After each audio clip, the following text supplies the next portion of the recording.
Vamos a ver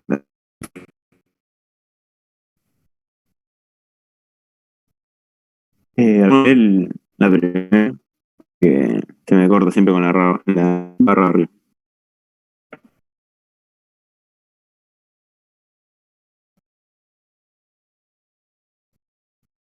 Yo te diría, Bruno, pero tengo los perros ladrando atrás, perdón. A ver.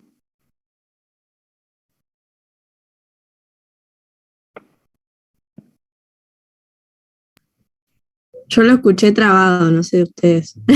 No sé si alguien me puede leer la consigna, porque justo me pone la barra arriba.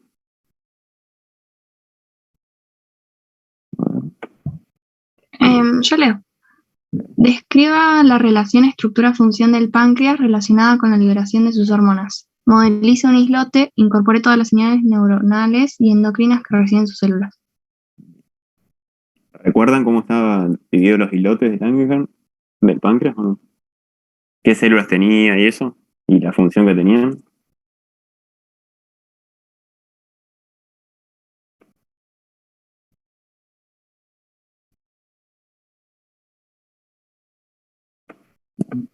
Ahí te respondieron en el chat. Sí. Células beta, delta y alfa. Bien. Y la función de cada una, las beta, ponele, ¿eran la minoría de las células o la mayoría, más o menos? ¿Qué recuerdo?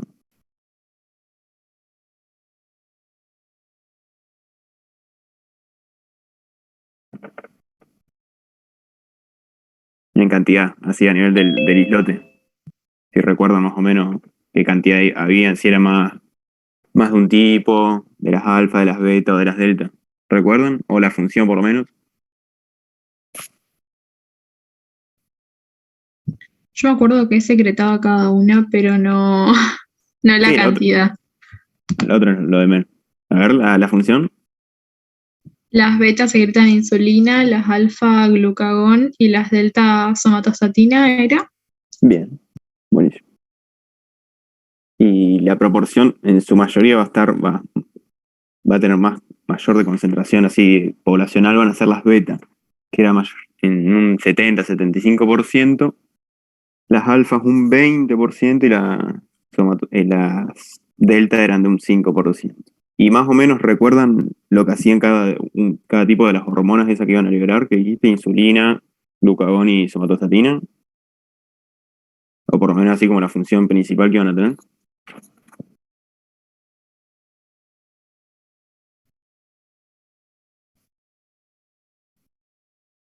La insulina y el glucagón van a regular la glucemia. La insulina lo va a hacer en los periodos posteriores a comer y el glucagón en periodos más de ayuno. Bien. ¿Qué va a hacer cada una? Una va a ser hiperglucemiante y la otra hipoglucemiante. ¿Cuál y cuál sería? Entonces, La insulina sería la hipoglucemiante y el glucagón la hiperglucemiante porque bien. estimula todo lo que son los procesos de gluconeogénesis y glucogenólisis. Bien, a eso cómo lo podríamos nombrar entonces, como que, ¿qué función tiene?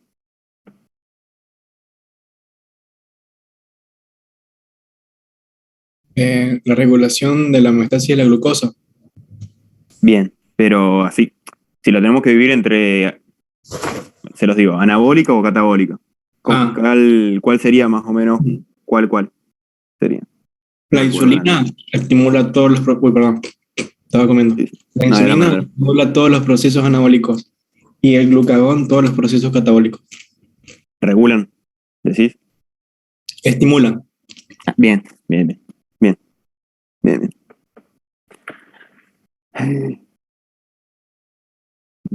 Bueno, no, en cuanto a los test, era más o menos lo que ya veníamos charlando, que el páncreas presenta dos tipos de tejidos, el exócrino y el endocrino. Acá lo importante en la guía va a ser el endocrino. El exócrino es el más numeroso en sí, pero el endocrino el que vamos a ver ahora. Bien. Estas últimas se van a agrupar dentro de los islotes de Langerhans, que era lo que habíamos dicho, y vamos a tener tres tipos de población celular, las alfa, las beta y las delta.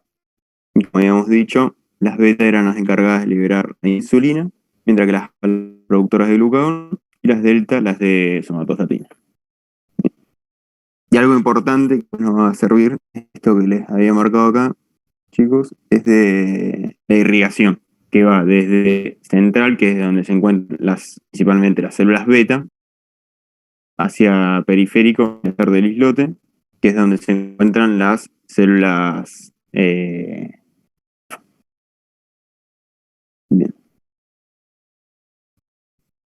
A ver. ¿Alguien me leería la primera consigna? Que creo que era función de la insulina o algo así, creo que contaba esto. Sí, dice, ¿la insulina qué tipo de hormona es? Bien. ¿Leo lo otro también o no? No, eso solo, deja. ¿Se acuerdan? Bueno, era más o menos lo que charlamos recién. ¿Qué era la función que iba a tener y qué es en realidad la insulina también? Una hormona peptídica. Bien. Y era hipoglucemiante, como habíamos dicho recién. Bien. La síntesis y el mecanismo de secreción más o menos lo saben, chicos, ¿lo vieron? ¿O no?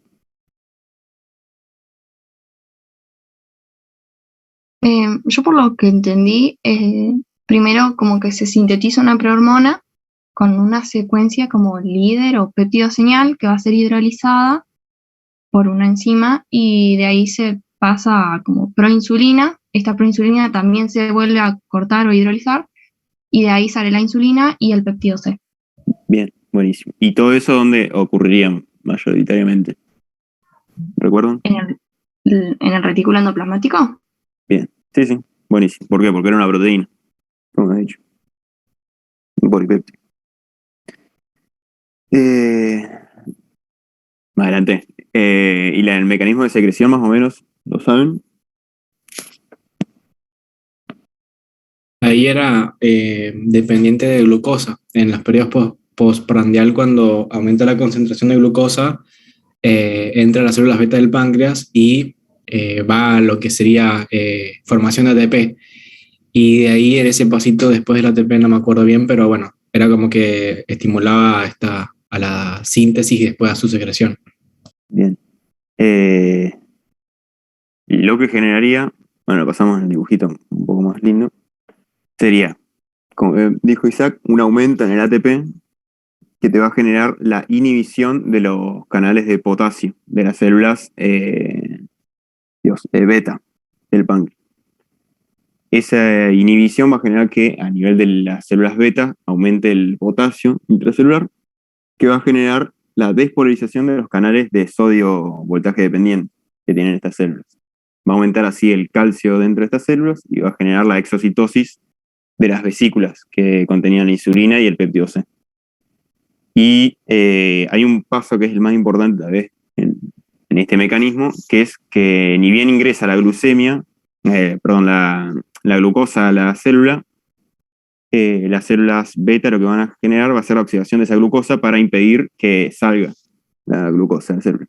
Es el paso limitante de hacer de la secreción de la insulina. Bien. Mencione todos los factores que regulan su liberación, cuál es el rol de las aferencias neurales y de las hormonas gastrointestinales en esta secreción. Más o menos, ¿pudieron ver, chicos? ¿No?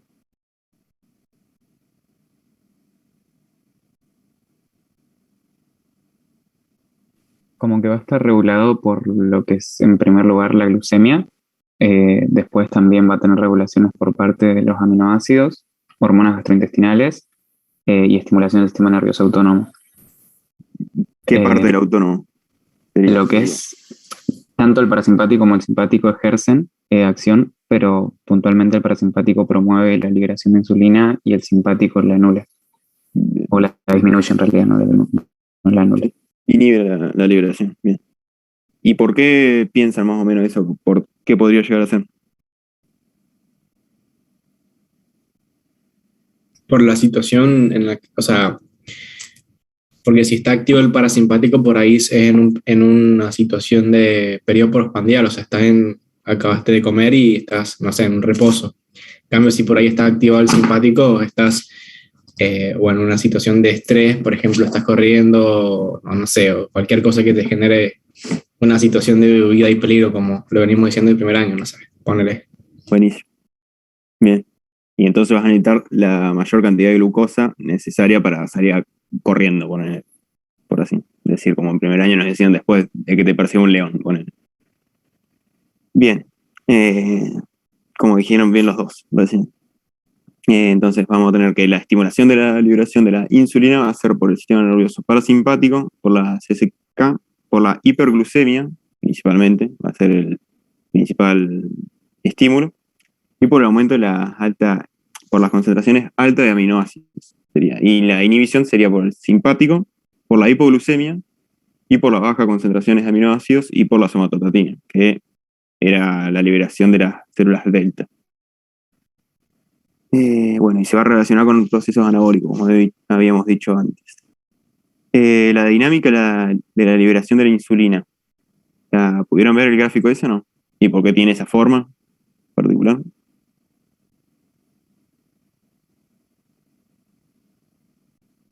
Como que la liberación de insulina va a ser de carácter bifásico, o eso parecía.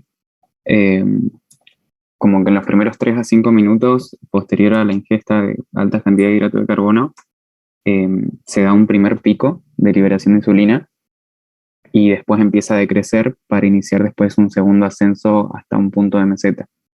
Como que este primer pico se da en realidad porque dentro de los gránulos que contienen la insulina a nivel de la célula beta pancreática, hay como 2 clases. Una clase que ya está unida o que se llama docket, no me acuerdo cómo se llamaba, como que está asociada ya a la membrana y es como un stock que se libera en el primer momento del estímulo. Eso genera un pico y como se acaba este stock que ya está unido, empieza a disminuir la secreción y el segundo pico se debe ya a un proceso de síntesis enzimático. Bien, buenísimo. Como dijiste, más o menos como para hacer un resumen, es que vamos a tener una primera liberación que va a ser por los granos esos que ya están sintetizados y están como de reserva en las células las células beta.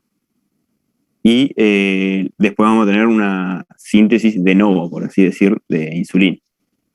¿No? ¿Algo así sería? Claro. Bien.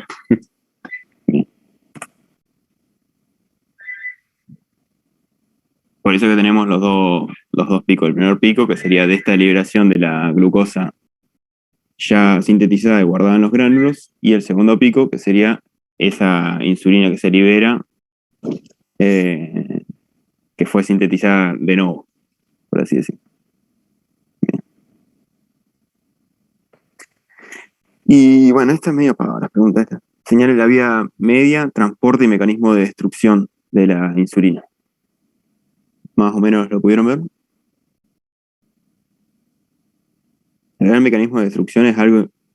Bueno, no es muy importante.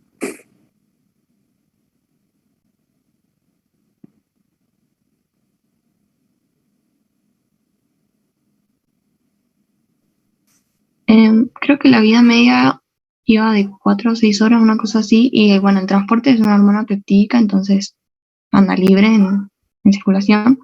Y la de mecanismo de destrucción no lo pude ver. Bien. No, la vida era mucho más corta, 5 o 6 minutos, y la de la destrucción... Lo que acá en el dibujito, pónganle que esto es la insulina. Estos 2 puntitos negros que van a ver acá, estos son los puentes de azufre, creo que eran llamaban, que permiten unidas 2 unidades de la insulina. Y a través de esa destrucción de esos 2 puentes de sulfuro van a provocar la inactivación de esa insulina. Bien. ¿Alguien puede leer el primer punto? Dice, ¿qué tipo de receptor tiene la insulina y cuáles son sus mecanismos sus mecanismos de acción a nivel celular? ¿Se acuerdan más o menos cómo eran los?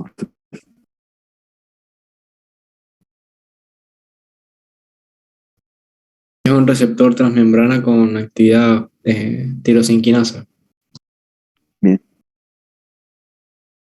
Con ¿Y qué te va a generar cuando se activan esos receptores?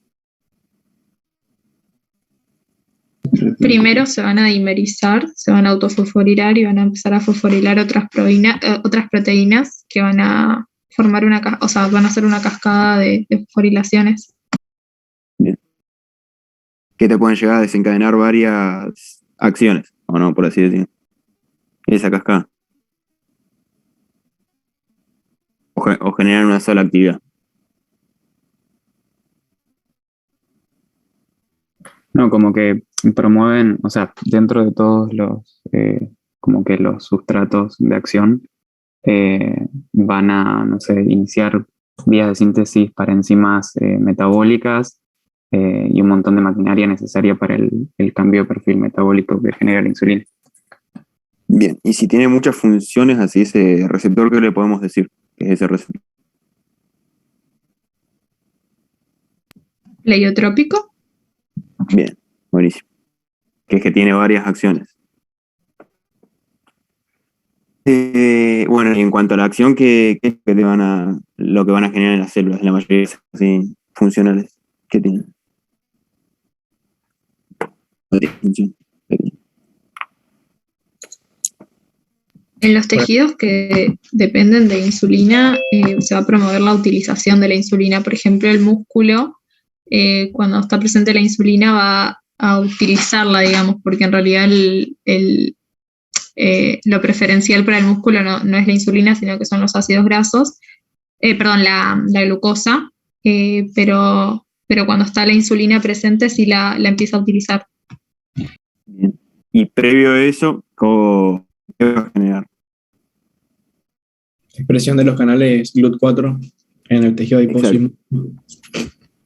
Bien. Para que ingrese la insulina, esa glucosa que estaba en el exterior, que está en desconcentraciones, a entrar a los distintos tejidos. Muy bien. Bien. ¿Cuál es el efecto sobre los tejidos insulino dependientes? Que es lo que estuvimos hablando recién. Que es este ingreso a las células de la insulina y la utilización de la glucosa, y que ingrese esa glucosa y utilizarla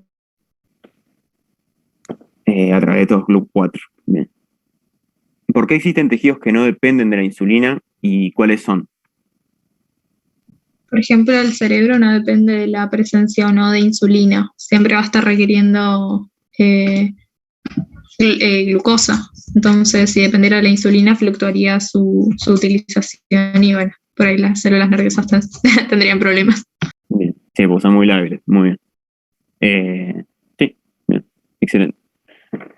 Y los eritrocitos también, que no tienen otra fuente de energía más que la glucosa. Bien, describa los efectos sobre el hígado, músculo y tejido adiposo.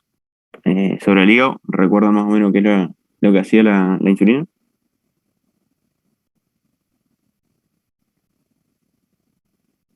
Estimulaba la exocitosis de la glucokinasa necesaria para permitir o sea, viste que en el hígado hay GLUT2, que es dependiente, o sea, depende de la concentración de glucosa. Entonces, para que esa glucosa, cuando dentro del hepatocito esté más aumentada que en el extracelular, no se vaya por gradiente, se tiene que fosforilar y bueno, de ahí ir a los procesos que vaya a tomar. Entonces, una de las funciones principales es eso de estimular la expresión de esta glucokinasa, o exokinasa, no me acuerdo cuál era, pero era una de esas dos. Era. Está bien la glucokinasa. La exokinasa es más ubicua. Ah, bien, perfecto. ¿Y qué iban a generar a nivel de hígado, principalmente? Así como más general la pregunta. Glucogenogénesis, glucólisis, Bien. Bien. Bien. lipogénesis. Bien. Bien, bien. Sí, todo lo que va a ser para generar energía a futuro, ¿entendés? Para utilización, para usarla después, como de reserva, sería.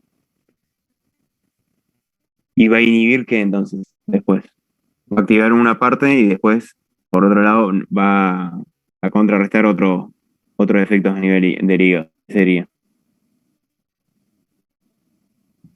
La gluconeogénesis la va a llevar a la baja y también creo que... No, creo que es eso nomás. Y no me acuerdo qué otra vía. Y la beta oxidación y todas esas vías de lipólisis. Bien. Va a inhibir todo lo que es hacer la destrucción de todas estas energías que vimos nosotros. A nivel del músculo, ¿qué es lo que va a generar?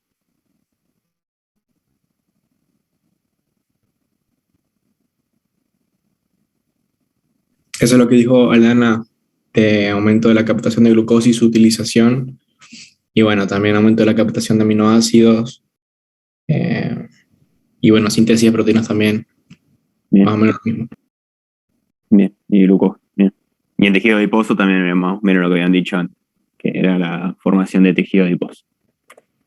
La lipogénesis. Bien. Bien, chicos. ¿Cuáles son sus efectos sobre el metabolismo de proteínas, lípidos y carbohidratos? Es más o menos lo que dijimos recién. Van a fomentar la síntesis de proteínas, de lípidos y los carbohidratos. Bien. ¿Y qué? La acabé.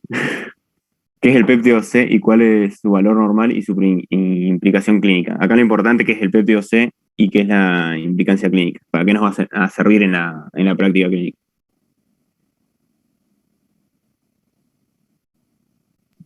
¿Cómo se secreta? Dale. No, tranquila, no hay problema.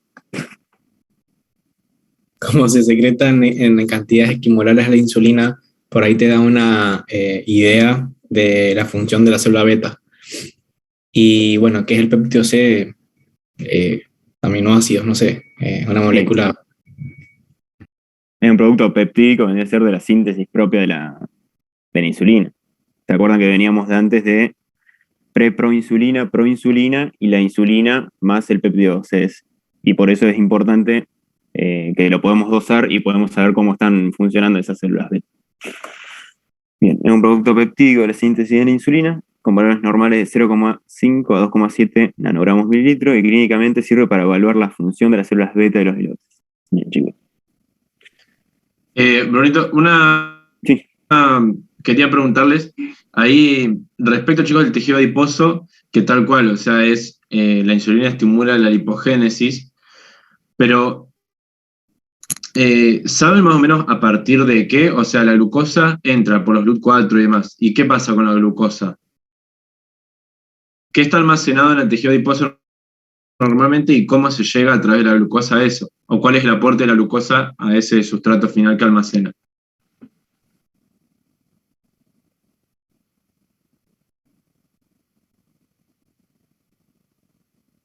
En el tejido adiposo, ¿qué hay? ¿Qué hay almacenado? Triacilglicéridos. Bien, ¿y cómo están formados los triacilglicéridos? Está más o menos en el nombre, pero Un alcohol glicerol y 3 ácidos grasos. perfecto, ¿sí? Entonces, la glucosa, ¿qué parte de los triacilgliceroles aporta, digamos? El glicerol. El glicerol, ¿sí? Entonces, la glucosa, no me acuerdo específicamente qué enzima y demás, pero forma el glicerol a partir del cual se unen los ácidos grasos y bueno, se almacena como triacilglicéridos, ¿sí? Así que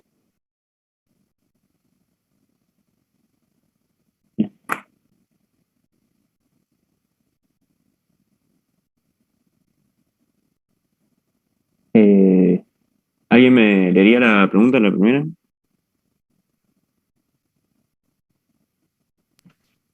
¿cómo es la síntesis, secreción y regulación de la liberación de glucagón? ¿Lo vieron eso, chicos?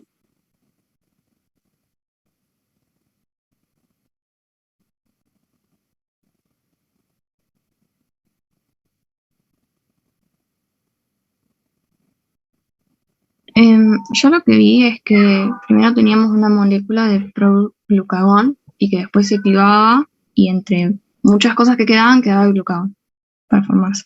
Bien. Sí, Y en la no, perdón. dale. Bueno, iba a pasar a la regulación de la síntesis, Dale.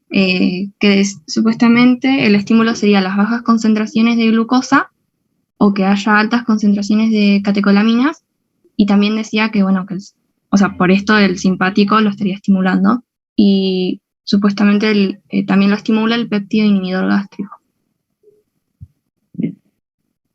¿Y cómo sería esa secreción de glucagón, entonces? ¿Qué carácter tiene? Antes habíamos visto que la insulina se liberaba en los periodos postprandiales, ¿o no? Ahora, ¿esto cuándo se va a liberar y cuándo y cómo va a ser el patrón ese que tiene? O sea, si liberaría en ayuno, pero creo que había leído que era pulsátil, pero puedo estar equivocándome. No, bien, era eso. Bien. Y algo a agregar era que el glucagón es más o menos lo mismo que la insulina. Tenemos pre-glucagón, pro-glucagón y el glucagón. Bien. Por varias síntesis que van a haber en el medio y enzimas implicadas en el medio. Bien. Ahí está. Síntesis, entonces vamos a tener pre-proglucagón, el proglucagón, y a través de una convertasa vamos a obtener el glucagón. Y la secreción va a ser pulsátil, bien como habían dicho, y la regulación va a favorecer la hipoglucemia, el sistema nervioso simpático, como habían dicho antes uno de los ISACs, que era necesaria, capaz, la liberación de glucagón para obtener energía. Y después el sistema nervioso parasimpático, la insulina junto con la somatostatina iban a inhibir la liberación. Bien. Señales de subida media, transporte y destrucción. Este capaz no es tan importante como el otro. Menos, tal vez.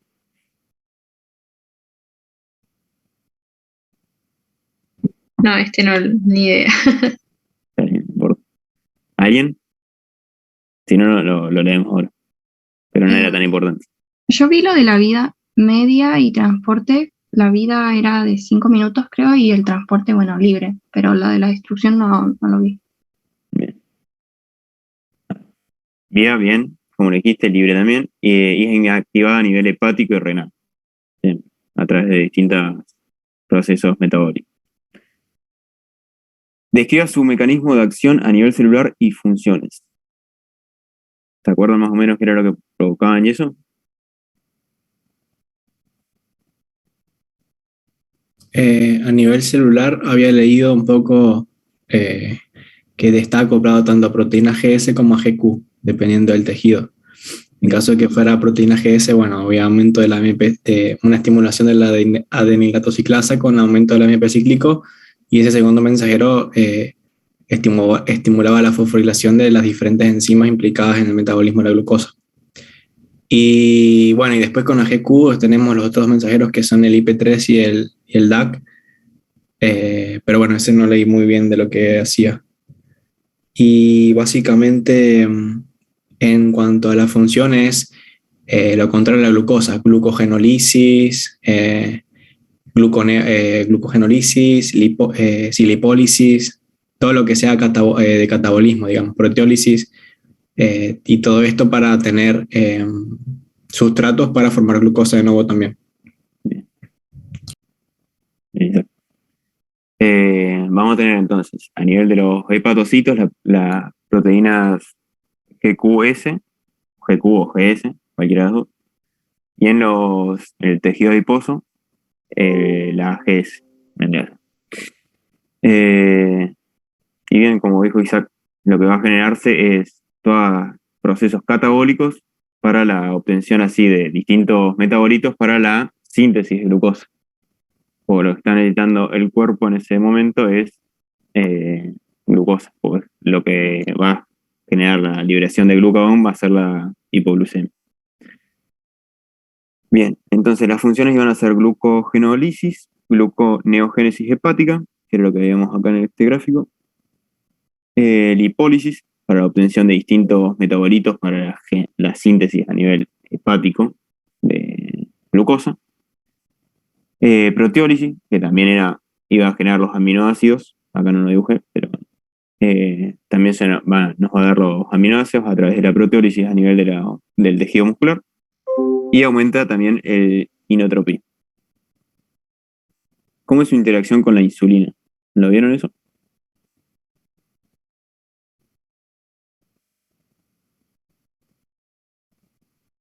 No sé si se Yo no refiere. entendí. No, yo iba a decir que no entendía bien a qué se refería con interacción. Yo sé que varían en proporciones según el estado, o sea, si es periodo postprandial o si es ayuno, y siempre son proporciones, digamos. Nunca está completamente anulado uno o el otro, pero no estaba bien segura de a qué se referían con interacción. Bien. ¿Se acuerdan que antes? Dale. Yo he entendido algo similar, de que por ahí como la secreción de glucagón es pulsátil, se habla de un índice insulina-glucagón. Entonces, si ese índice está aumentado, quiere decir que estamos, por ejemplo, en periodo postprandial y están estimuladas todas las actividades de la insulina. Ahora, si ese índice está disminuido, quiere decir que estamos en ayuno, por ejemplo, y se van a llevar a cabo todas esas acciones que genera el glucagón. Bien. Bien.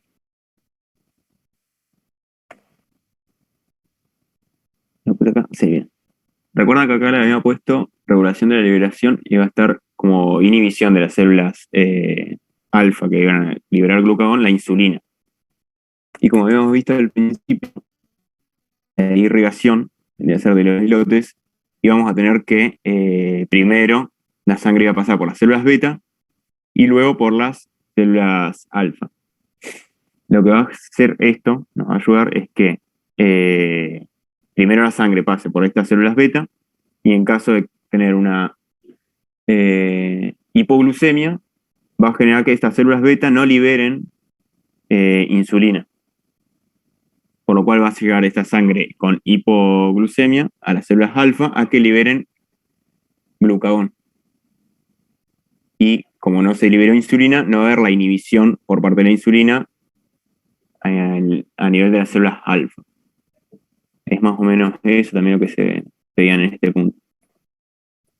Pero a ver, vamos a ver bien qué fue lo que anoté.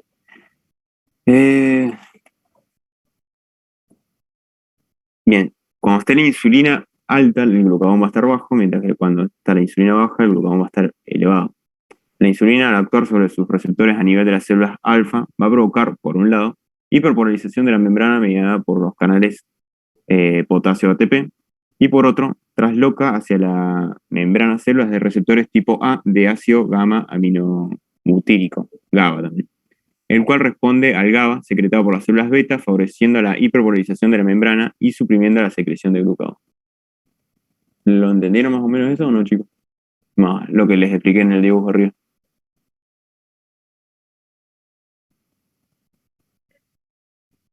Sí, se entendió. Bien.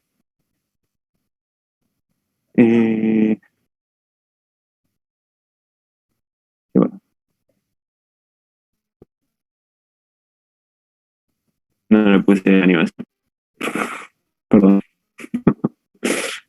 Bueno, en total es la somatostatina. Menos importante. Pero menos Ahí yo te leo, Brunito. Describa la síntesis y liberación de la somatostatina. Y bueno, ahí ya creo que puedes ver. Síntesis de pre. En la síntesis vamos a tener entonces pre, pro, somatostatina. Es más o menos siempre el mismo chamullo. Somatostatina y somatostatina. La secreción va a ser el aumento de la glucosa, de los aminoácidos grasos. Y la función principal va a ser la inhibición de la liberación de insulina y glucagón. Va a reducir la motilidad a nivel del estómago, del duodeno y de la vesícula biliar. Y a su vez disminuye la secreción como la absorción en el aparato digestivo. E inhibe la liberación de la hormona del crecimiento humano y la ACTH. ¿Y cómo es la interacción con la insulina y el glucagón? Bueno, esto mismo, de que iba a inhibir la secreción de la insulina y el glucagón. Eso era lo más importante. Ante la somatostatina. Y capaz la menos importante de las dos que vimos. No sé si alguien quiere hablar un poco más de la somatostatina.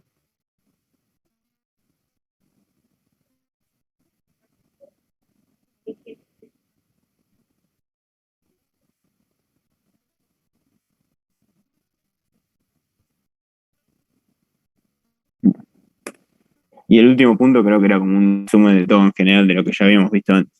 No sé si a alguien le quedó alguna duda o algo. Hablaba más o menos de las células que eran sensibles a la insulina o que no dependían de la función de la insulina.